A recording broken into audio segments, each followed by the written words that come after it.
नमस्कार दोस्तों, आपका स्वागत है यूपी मेंटोर में।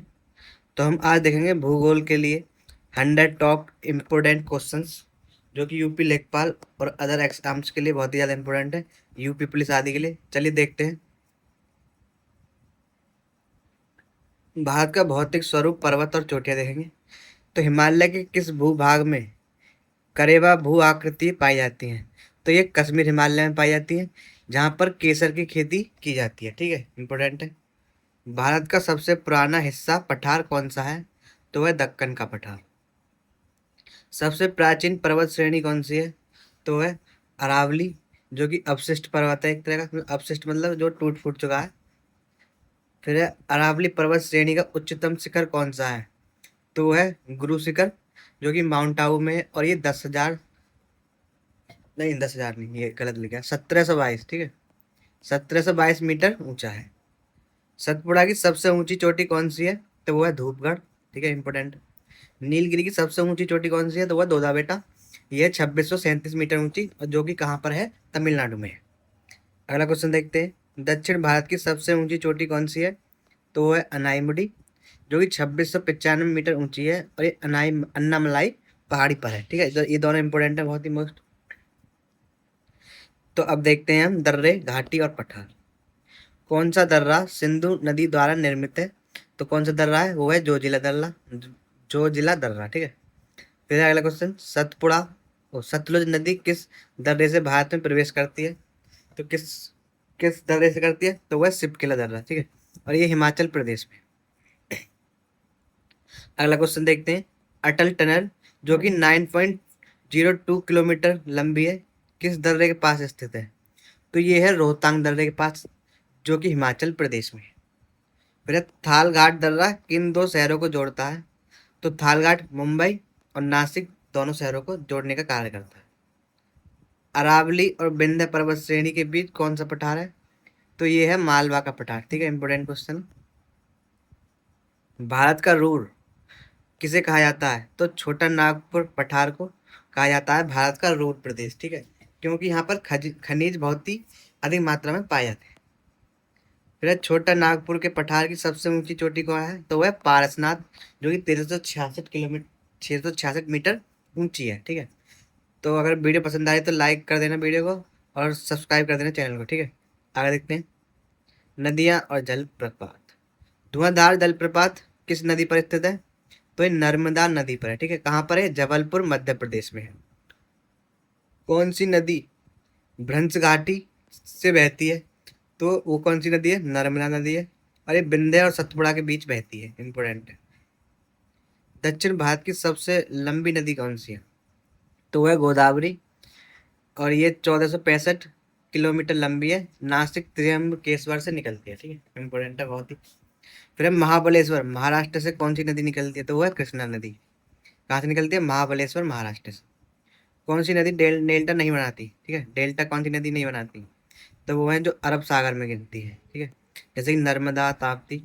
ये क्या बनाती है फिर? डेल्टा नहीं बनाती, तो ये एस्चुरी या ज्वार नदमुख बनाती है। ठीक है। दो नदियों के बीच की भूमि को क्या कहते हैं? तो उसे दोआब कहते हैं। और ये दोआब सर्वाधिक पंजाब में पाए जाते हैं। सोन नदी का उद्गम स्थल कहाँ है? तो यह है अमरकंटक। पटना के पास गंगा में जाके मिल जाती है। ठीक है, सोन नदी, और अमरकंटक से निकलती है। चलिए आगे देखते हैं। तटीय मैदान, द्वीप और जल डमरू मध्य। पश्चिमी घाट का हिस्सा केरल के तट को क्या कहते हैं? तो उसे कहते हैं मालाबार तट। तमिलनाडु और आंध्र प्रदेश के पूर्वी तट को क्या कहते हैं? तो वो होता है कोरोमंडल तट। ठीक है, अगला क्वेश्चन।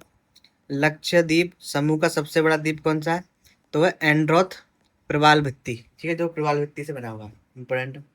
भारत का एकमात्र सक्रिय ज्वालामुखी, तो ये कहाँ है? ये है बैरन द्वीप, अंडमान निकोबार में। ठीक है, अंडमान में।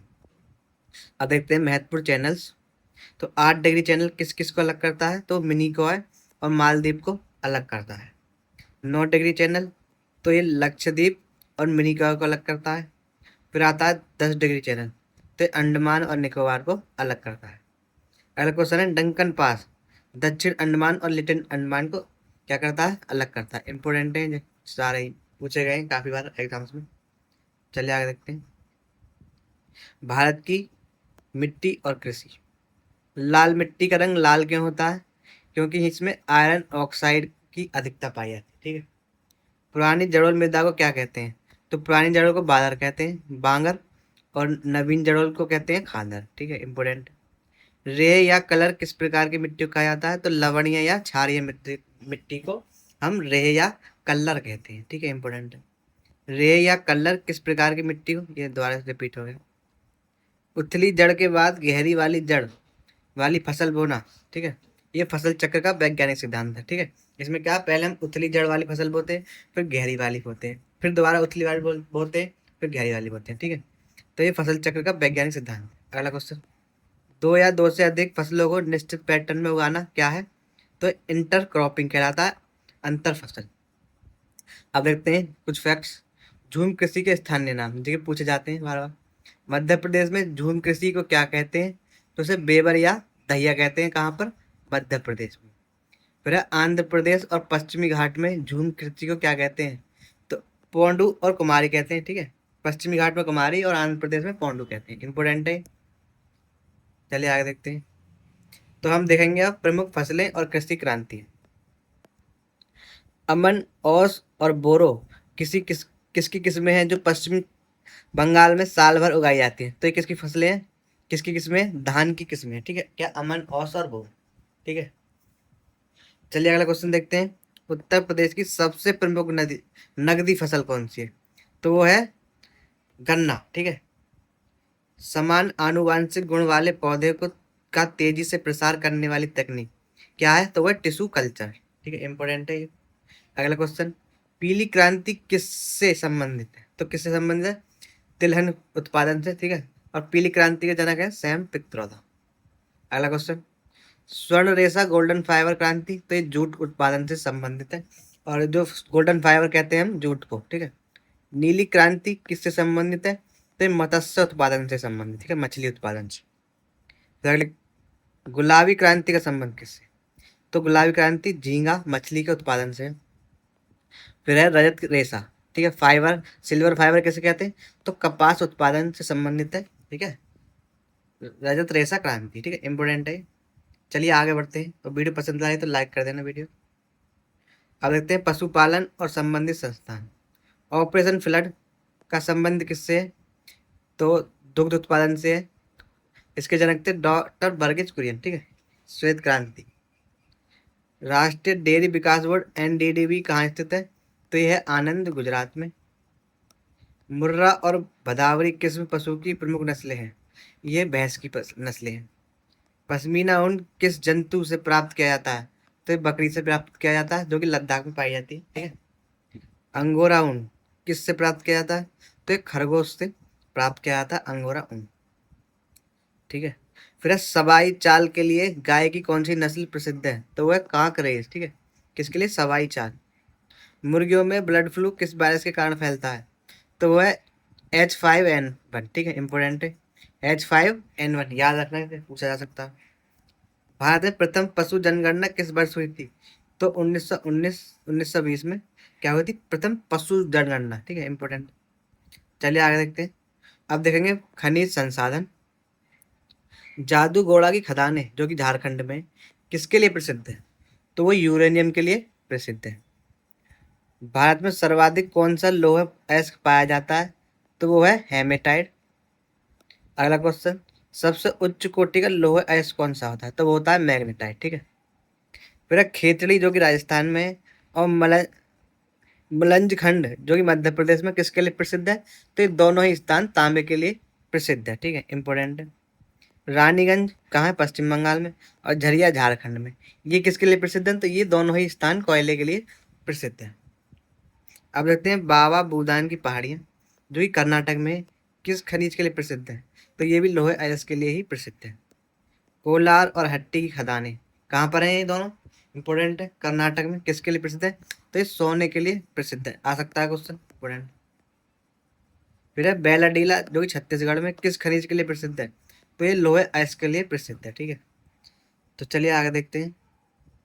अब देखेंगे हम प्रमुख उद्योग और ऊर्जा। विदेशी सहायता से बने स्टील प्लांट कौन कौन से हैं? तो देखते हैं। बोकारो और भिलाई स्टील प्लांट किस देश के सहयोग से बने? तो ये बने थे सोवियत संघ रूस के सहयोग से, ठीक है।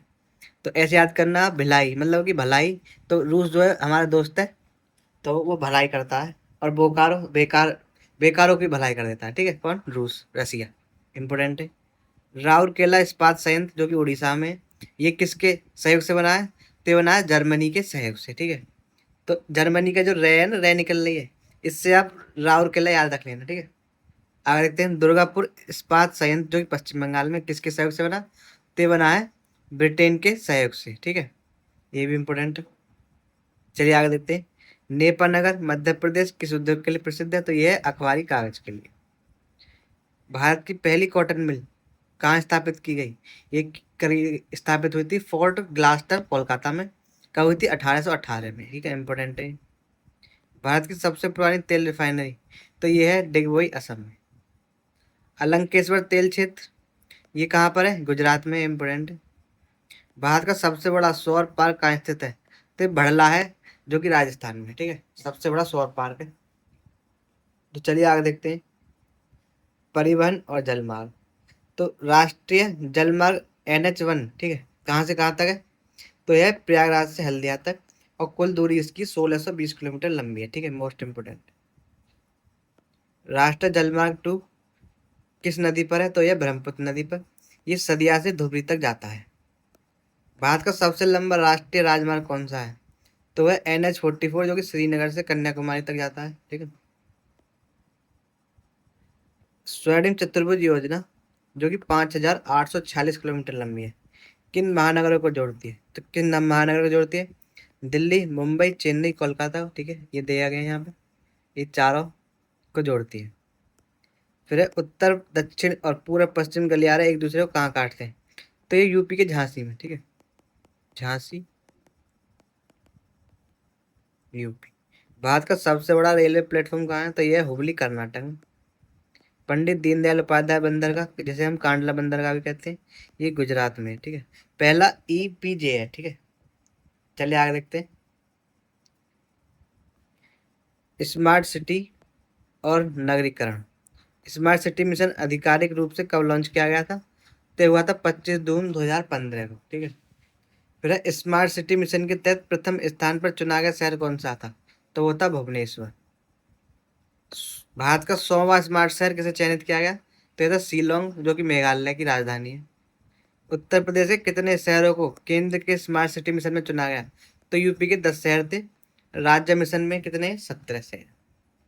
फिर है पूरा मॉडल के प्रणेता कौन थे? होते APJ अब्दुल कलाम। तो ये पूरा जो कार्यक्रम था, ये APJ अब्दुल कलाम द्वारा चलाया गया था, किसके लिए?